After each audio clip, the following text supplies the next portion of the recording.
This is the Evening News for Tuesday, September 24, 2013. I'm Michael Young. Thanks for joining us. Making the headlines tonight. Sober complaints about racial political vendetta. Cobra sentenced to 78 years behind bars for murder. Government extends family commission's life, and police intensify the probe into the murder of the TSU rank. Now for the news in detail. The acting town clerk, Carol Sober, says there is a racial vendetta against her at the Marion City Council as it relates to her management of the solid waste situation in Georgetown. More details from Leanna Bradshaw. Suba noted that Mayor Green at yesterday's statutory meeting raised issues relating to the termination of Morse Archer as the contractor to pick up waste in Border and Stabroek markets. Last year, Suba took the decision to terminate Archer's contract due to the unsatisfactory work. As a result, 2 compactor trucks were bought to the tune of $34.4 million to replace the contractor. However, the acting town clerk said her objective is to ensure the proper management of the city's waste. The position in law is that the town clerk is the chief executive officer, the administrative head, and according to the Municipal and District Councils Act, Chapter 2801, I am the officer that deals with contracts. However, in this case, because of the racial overtones on televisions and other news media, I passed the matter over to our attorney at law from Loku and Loku Legal Firm. She said the contractor was given a month's notice by lawyer Robert Ramcharan as to when his services will expire, which is on October 15. Suba noted that the council pays over $40 million per year to Archer, but has since been receiving below par performances. It is racial and political. Because let me tell you what happened. Yesterday, when he used the item announcement to deal with this matter, and I objected to him using that item to have this discussion, and then he took a decision that that contract must remain in force, though he has no authority under the law. The town clerk of Georgetown acting, according to Chapter 2801, is empowered to deal with these contracts, and he had no authority. The acting town clerk noted that she will be going ahead with her decision to terminate the contractor's contract, as other council employees will do the job. For the Evening News, Leanna Bradshaw. The National Geographic Explorer cruise ship today docked in Guyana for a 3-day tour of the country with scores of tourists on board. Savatini Daniels went aboard and filed this report. 110 visitors are on board the state-of-the-art expedition ship, which will visit places such as Kaieteur Falls, Georgetown, the Essequibo and Mazaruni rivers. The vessel is one of the ships which are used on the world-renowned National Geographic Explorer expeditions. Captain Oliver Cruz said more than 18 years ago, when the expedition company visited the coast of South America, it was advised that Guyana did not have much infrastructure to host tourists. However, he recognized that this has changed. To actually bring a ship close inshore and then offer activities off the ship also, not only using the boats. So traditionally, we would just sail by. The ships would visit the Orinoco, and en route to the Amazon, they would only visit French Guiana, Devil Island, and they always looked along your coast, they looked into the rivers, and it was always, gosh, one day we would really like to come and explore. And this year, it becomes a fact. Acting Tourism Minister Irfan Ali assured the tourists that they will enjoy the beautiful country, which is known for its wonderful flora and fauna. And just exploring Guyana, just exploring our natural beauty, just exploring the rivers, the waterfalls, and the various resorts, all eco in nature, you would understand that indeed you are in a garden that has been blessed with natural beauty and adventure. The journey encompasses a 38-day cruise visiting 8 countries, including Guyana. On board are a team of experts, including Explorer-in-Residence Wade David and National Geographic Fellow Thomas Lovejoy. The Tourism Minister will host a cocktail reception for members on board tomorrow evening. Sabatini Daniels reporting for the Evening News. Government says with the introduction of 2 new air carriers this year, there will be an increase in the capacity of the air transportation sector. Samuel Suknandan filed this report. Acting Tourism Minister Irfan Ali said that the government has been working hard to ensure that capacity in the air transport sector is built and maintained. Ali told his newscast that with the introduction of Fly Jamaica and the return of Travelspan later this year, there will be a further boost to the existing capacity. We estimate that the peak season will be well serviced. We are still working on some other options and ensuring that we bring stability to our capacity in terms of air transport, especially servicing important markets of New York and Toronto. Additionally, the acting tourism minister revealed other plans to work with St. Lucia and Barbados to create a tourism package to promote travel between countries. This is indeed a very important development for the tourism sector and will have tremendous benefit for us. We have also been focusing heavily on Suriname as a result of the lack of capacity during the peak season. We still had to keep our numbers up. Ali said that these and other plans being made will ensure that the air transportation sector remains competitive in Guyana. This will also ensure cheaper flights and quality services for all those traveling. The minister also noted that his ministry is still in discussion with at least 3 other international airlines. For the Evening News, I'm Samuel Suknandan. Thanks, Samuel. After 3 hours of deliberation at the High Court, a jury this afternoon returned a unanimous verdict finding murder-accused Tyrone Rowe, called Cobra, guilty of the 2010 murder of Troy Collymore. Vanu Manichan reports. Notorious criminal Tyrone Rowe, infamously known as Cobra, was given a harsh sentence on Tuesday after he was found guilty by a mixed jury panel. Row 21 of Lot 268 Independence Boulevard, All-Boys Town, was indicted with the murder of Troy Collymore, called Cully, and Nellie on August 7, 2010. The trial against Rowe began on Wednesday last before Justice Singh at the High Court. The case was prosecuted by State Counsel Tashana Lake, who called 9 witnesses, including 2 eyewitnesses. One witness, Constable Neil Turnhill, testified that he recognized Cobra among several other gunmen who had robbed the pharmacy, then shot the deceased. The prosecution closed its case on Monday, after which Rowe was called upon to lead his defense. He had declared that he was innocent of the offense.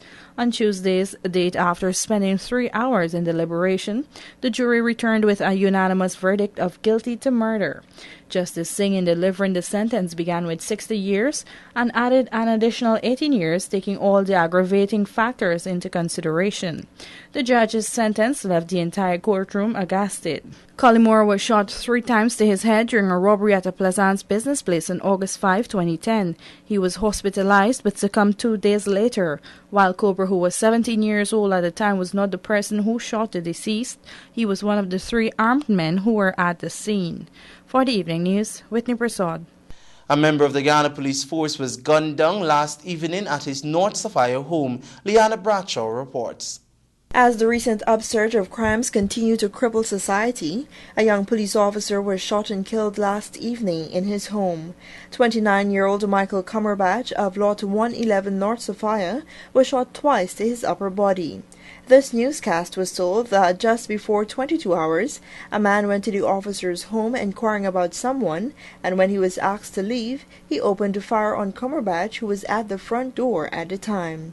Cumberbatch's relatives, who lived next door, recounted last evening's incident with this newscast. Everybody dropped to sleep and I hear somebody like me know is what he's saying, but all I hear my brother-in-law turn back and say, come out this yard. All I hear that come from him out. And is you talking to me, boy? He said, right?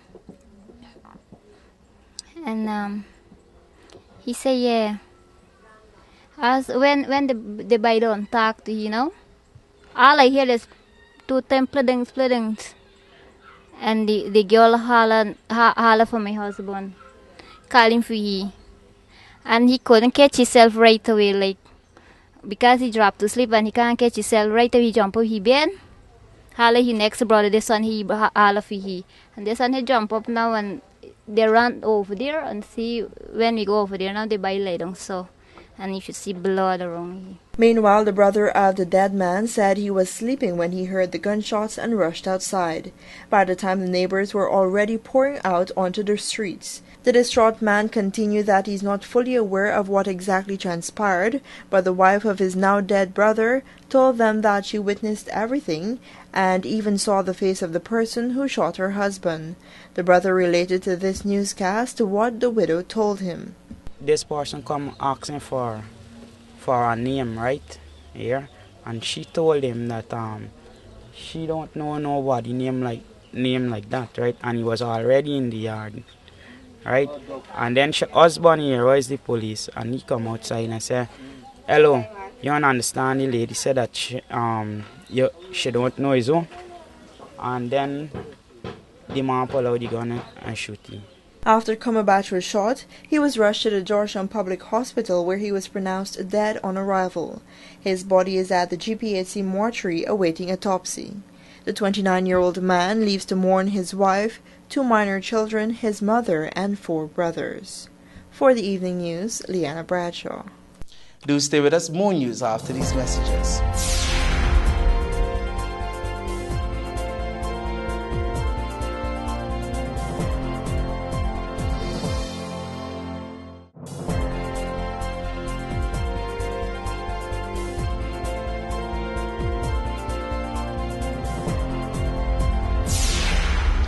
Welcome back. You're tuned to the Evening News. Samuel Suknandan now joins us to report that millions of dollars worth of items were donated to several technical and vocational institutions today. 14 technical and vocational centers from across the country received a quantity of equipment worth millions of dollars from Food for the Poor Ghana Incorporated today. Director of the organization, Kent Vincent, said that the donation is one that seeks to help in the advancement of education, particularly as it relates to building technical skills. We're happy to be able to help to develop the skills, practical skills of students. They're the mental skills and they're the hands-on skills. And these tools we know will go a long way to assisting our children in the various institutions, technical institutes and so on. Administrator of the Ghana Industrial Training Center, Dexter Cornett, lauded the organization for the support and said the donation will help students to practice their vocational skills. It even come at a very important time when we're moving into different type of training and where it's more individualized, where each person has to have the tools that are required for them at that particular time, and so more tools is needed for each individual person. So it's a very timely donation, and we really appreciate what Food for the Poor is doing for the development of young people. Meanwhile, the administrator of the Kuru Kuru New Opportunity Corps said the donation was timely and will benefit all the students. We are very pleased to have this donation because you're dealing with young people in training. And every batch you train, you have to find new tools to new piece of equipment to retool because there might be damage. Young people, they don't take the necessary care, so it's important to have these things. And partnership is important because from revenues, from budget, we cannot have everything alone. The items donated to these institutions varied from sewing machines to hammers and gloves, among other items. Food for the Poor continues to make valuable contribution to various sectors across the country. For the Evening News, I'm Samuel Suknandan. The life of the Family Commission was extended for another year, with greater focus being placed on promoting better family life in communities countrywide. Samuel Suknandan joins us with details in this report. Chairman of the Commission, Dr. Kwame Gilbert, said that the life of the Commission was renewed by Cabinet since August 1 and will continue to operate for another year. Dr. Gilbert told his newscast that during last year, the Commission focused its work on parenting and hosted several workshops to effect change in that area. However, this year, the focus will be shifted to another area. This new year, we are going to be looking at the whole issue of legislative review. We want to look at some legislations to see what legislations are there supportive to family life, see how we can help to support, strengthen, bring public awareness about those legislation. The Commission, he said, will also look at making amendments to these pieces of legislation so as to strengthen the support given to families across the country.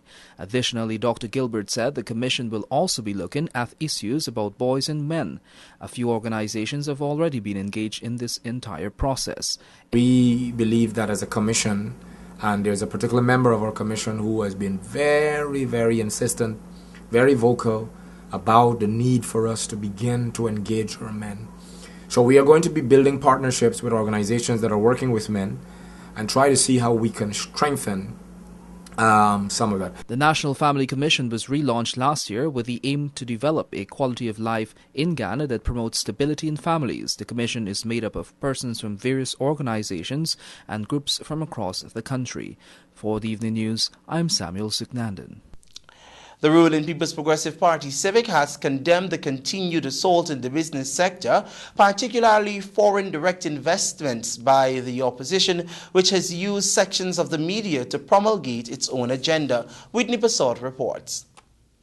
PPPC's General Secretary Clement Rohi said the opposition's campaign is unfolding under the guise of exposing corruption, but what it has in fact served to confirm over the past few weeks is the deliberate attempt to kill any project which will improve the lives of Guyanese in a significant way.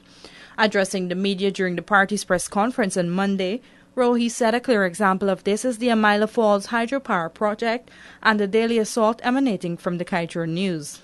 Their masters use this medium to spread deliberate misinformation and untruths while hiding under the guise of the media. As soon as they have completed their part in killing the Amila Falls project, we see they have shifted focus to the Marriott Hotel. Rohi said it is most informative to note that every single project which will serve to create the environment to accelerate development in the economy and by extension benefit the people is attacked by the opposition and their media allies. Yet they constantly harp about the need to improve the country and provide more opportunities for the people. We have witnessed the unrelenting public attacks directed at those in the business sector who dare to come out publicly and support the government's plans and programs to improve our economy. These include the current chairman of the Private Sector Commission, Mr. Ron Webster, the former chairman, Mr. Jerry Govaya, Mr. Ramesh Duku, and Mr. Winston Brassington, and so the list goes on. Rohi said the only crime these individuals have committed is that they concur that an opportunity has been created for the country and time is limited to take advantage in improving the nation from its state of underdevelopment. For the Evening News, Whitney Prasad. You're tuned to the Evening News. More news after these messages. Stay with us.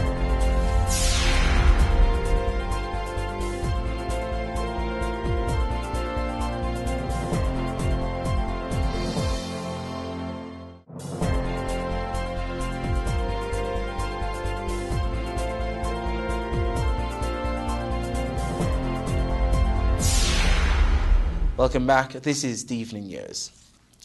The Guyana Public Service Union will be holding its 20th biannual conference during the period September 25th to 27, 2013 under the theme Relentlessly Pursuing Good Governance, Decent Work, Social and Economic Justice at its headquarters at 160 Regent Road and Shift Chandrapal Drive, border Georgetown, commencing daily at 8:30 hours. The conference of the union is the highest decision-making forum, and delegates from Georgetown and the 10 administrative regions of Guyana are expected to review the biannuum as well as plan and make recommendations for the union for the next 2 years. Culture, Youth and Sport Minister Dr. Frank Anthony has emphasized the need to protect Guyana's history as he declared open the 41st edition of the National Trust of Guyana's annual heritage exhibition at the Guyana National Museum yesterday. Details in this Leanna Bradshaw report. Given the feature address at the Heritage Exhibition, which is aimed at celebrating Guyana's culture and history through various mediums, Culture Minister Dr. Frank Anthony said Guyana has rich archaeological history which citizens should seek to protect. He added that while artifacts may be existent within various parts of the country, it is everybody's interest to work to preserve them. We have to report them, because if this is taken away from our country, it is we as a people, we are losing piece of our heritage, piece of our identity. As part of efforts to preserve the Amerindian history, Dr. Anthony said his ministry will be incorporating a new competition into Mashramani celebrations, where Guyana's First Peoples will be given an opportunity to sing in their indigenous languages. We have been working on that, trying to get stories of Guyana, and in fact one of the projects that we've been doing, especially in Amerindian communities, is to try to document the stories within our Amerindian communities that have been passed down from generation to generation. And we're working on that and trying to capture it in its original language with a translation in English. Stemming from this, he said books will soon be published documenting Amerindian heritage in 2 languages. Similarly, Prime Minister Samuel Hines challenged the current generation to think about the heritage they would like to leave behind for future generations. The National Trust's annual Heritage Exhibition presents a view of the tradition, culture, and practices that are still active in Guyana. This is done via exhibits of artifacts, photos, and other types of models. It seeks to evoke a sense of nostalgic memory among elders, while at the same time enlightening youths of the value of Guyana's history. For the Evening News, Leanna Bradshaw.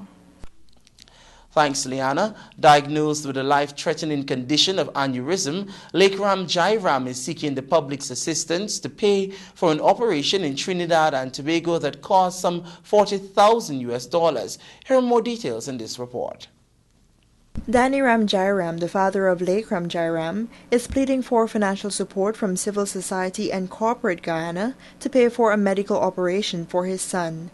Daniram said his son's life depends on the operation and therefore fast responses are needed.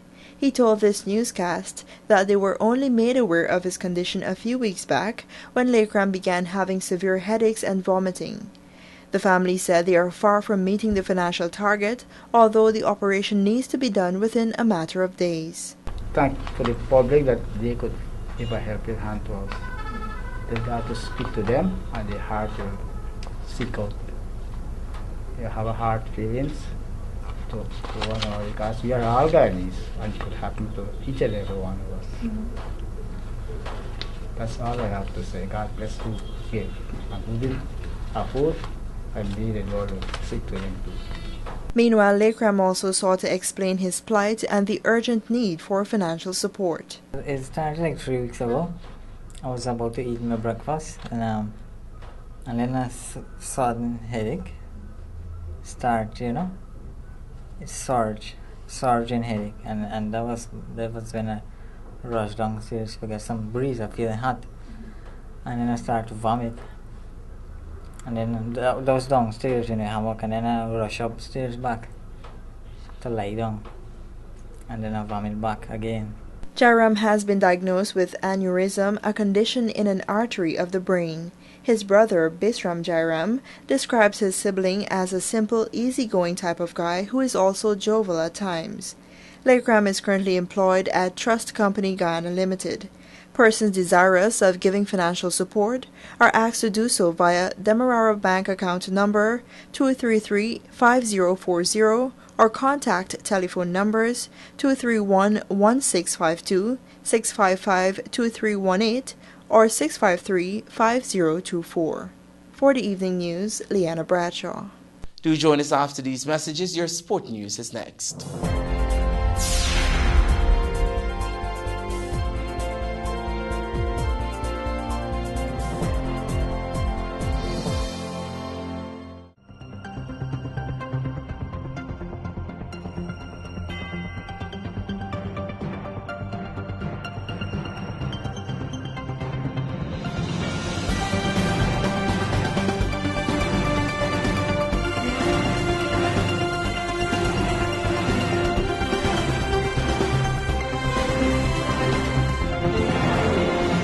Welcome back. It's now time for a look at what's happening in the world of sport.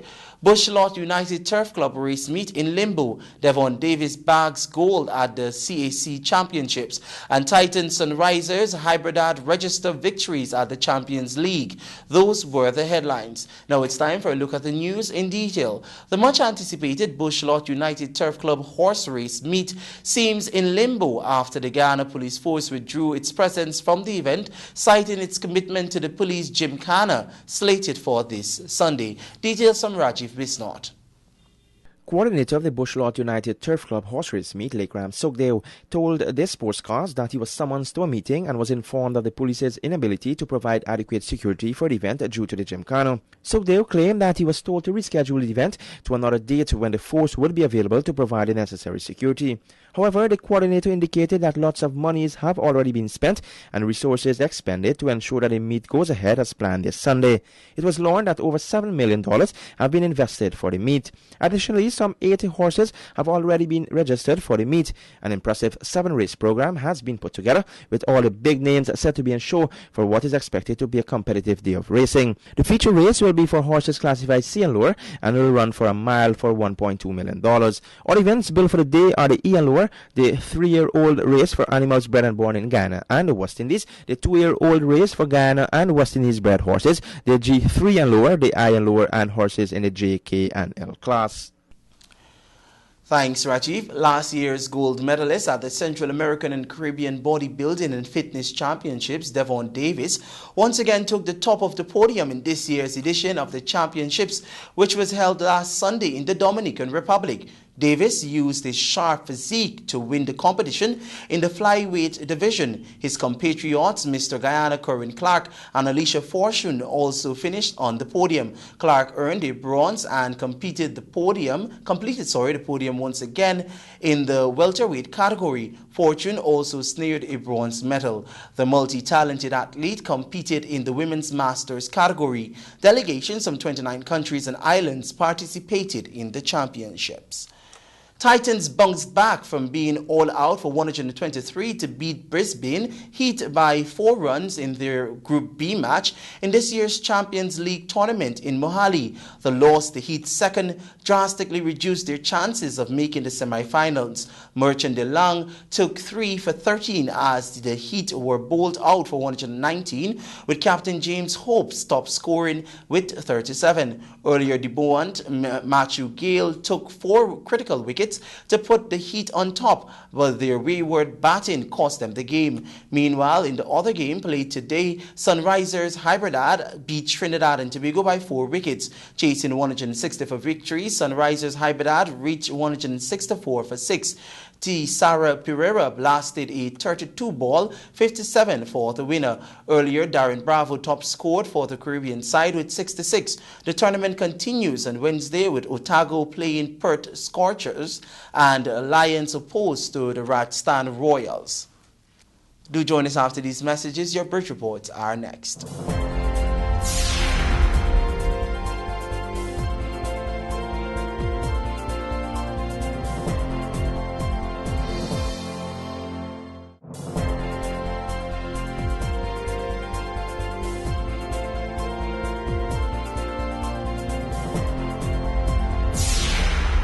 Welcome back. It's now time for a look at your bridge reports.